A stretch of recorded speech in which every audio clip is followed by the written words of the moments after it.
All right, guys, what a win for the Utah Jazz off a game winner from Bojan Bogdanovic. This is the Hoops Nerd postgame show. What a shot by Bojan Bogdanovic to get the win. That's 2 game winners at the buzzer for Bojan this year. That's 2 wins you wouldn't have had if Bojan wasn't on the Jazz. Big shot from Bojan. It was cold all night, and the Rockets did a pretty good job of just keeping him out of the game. But, man, he was big when it mattered. He is a cold-blooded killer from 3. And honestly, he missed an easier shot earlier. It's funny how Bojan can miss a corner 3 like a minute earlier and then hits a shot where he's fouled by 2 guys and bangs it from like 30 feet. What a massive shot for Bojan Bogdanovic. All right, let's talk about Houston for a minute.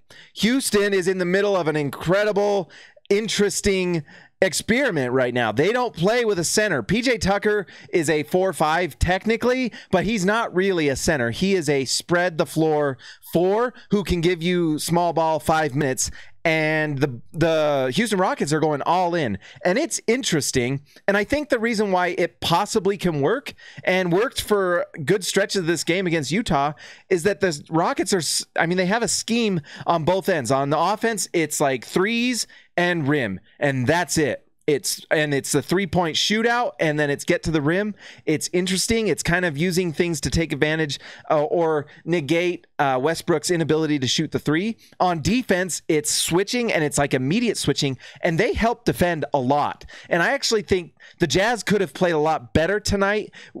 Basically, Rudy Gobert. Here's what I think. So, the Houston Rockets, they aren't playing without a center. And on offense, they spread the floor and they're in ISO mode. It's what they do. It's James Harden. It's what they do. It gets points. Everyone doesn't like it, but it gets buckets. It works. You know what? If you get a win is a win. You know, if the Rockets get a championship, you know who's going to be happy? The Rockets. You know how much Rocket fans are going to care if they get a championship and everyone hates them?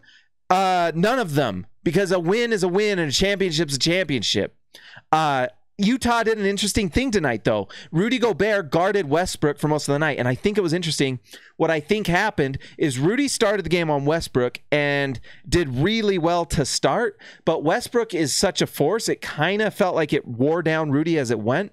And then, Westbrook to me sometimes is such a momentum player. It's like he's just a snowball that gets momentum when things are going his way, and he seems to just always get his way against Utah. I don't know what it is. He hates the Jazz. There is something between these two teams. They just don't like each other, but Westbrook especially doesn't like the Jazz, and he just seems to go off. Tonight he had 39 points, 54% from the field, and he only took 2 threes. He did make one of them.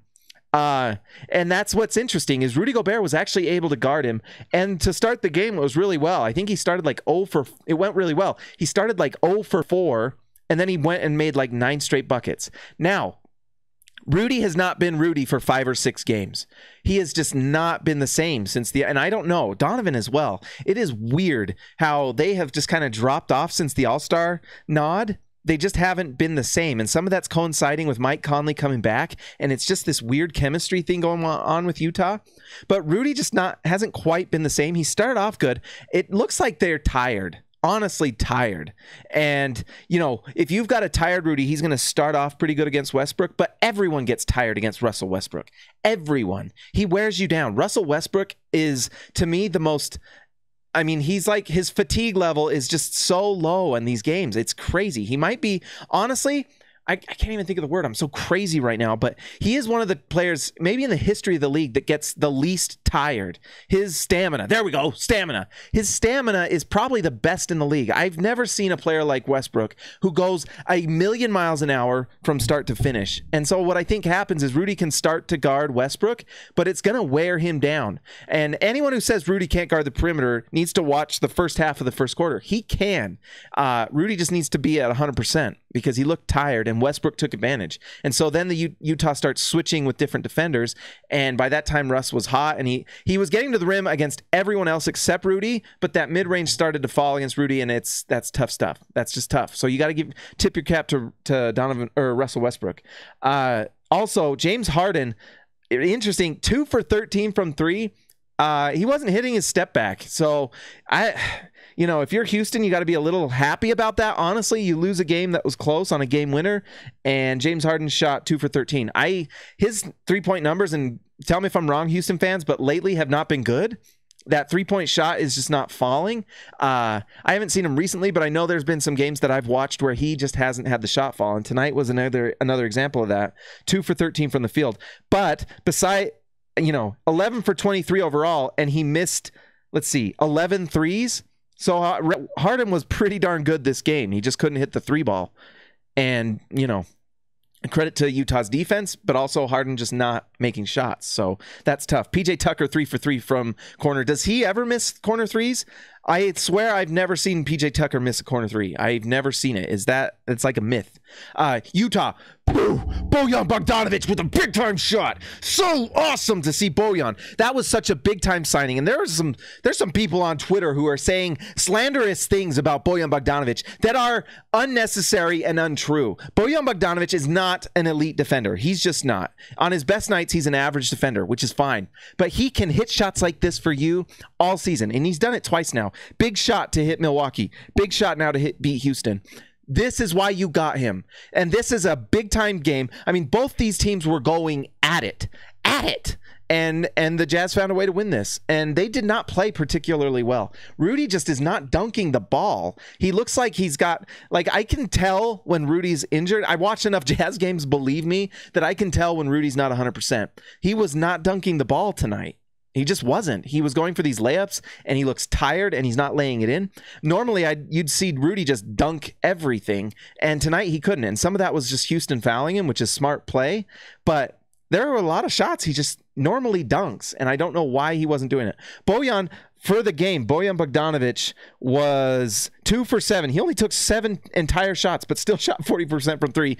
2 big threes. One was the game winner. Biggest game. He said it in the post game. Biggest shot of the year for him. Number 2 player you got to love is this guy, not me. Jordan Clarkson was amazing.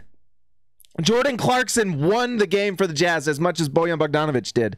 Jordan Clarkson was 12 for 19, 63% from the field. He was 3 for 7 from 3, 42%. He was a +5 for the game in a buzzer beater, and 6 rebounds, 2 assists.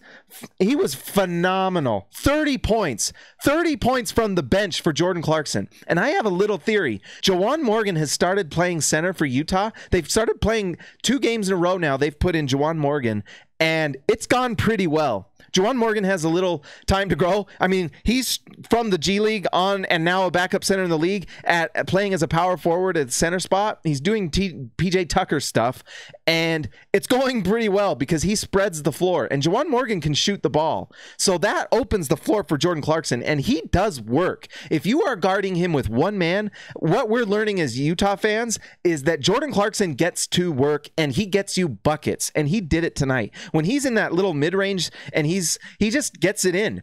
He's just a natural, pure scorer, and he can go left, right, go to the rim, little step back mid-range. He makes it all, and he hit 40% from 3 tonight. There's nothing not to like. And honestly, his defense is average, which is good enough. He tries. If you try on defense, that's half the battle, Just try, and he does, and it's amazing. Jordan Clarkson has changed this Jazz bench, and he is the reason that the Jazz still have a chance. I know that 5-game losing streak, and Jazz fans was painful. It was. I mean, I haven't, sorry, Houston fans, forgive me. I didn't talk about the Rockets game. I couldn't do it.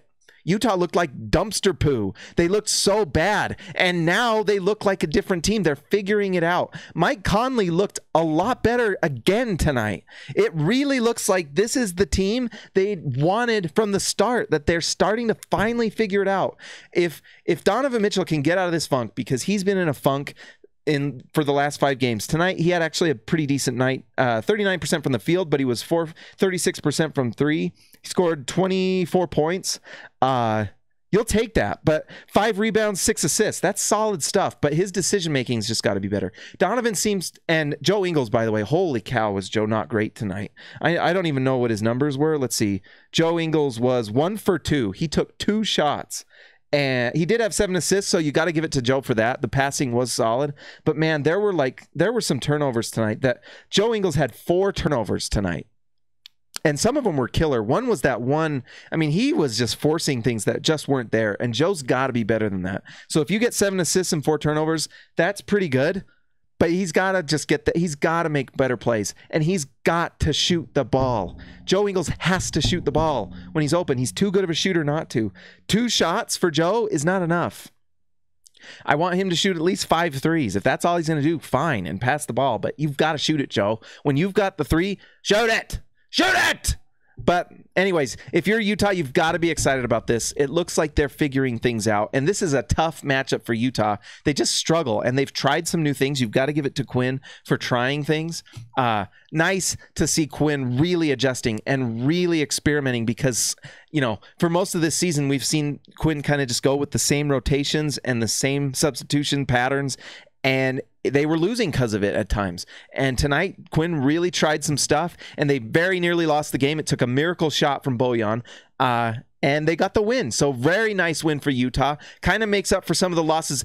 This is one of those games they probably should have lost, but they've had a few games in the past they should have won. So if you're Utah, you think, well, we made up one of those bad losses tonight. So very nice to see. Guys, that's all I got. Like and subscribe. Bojan, Bojan, Bojan. Talk to you later.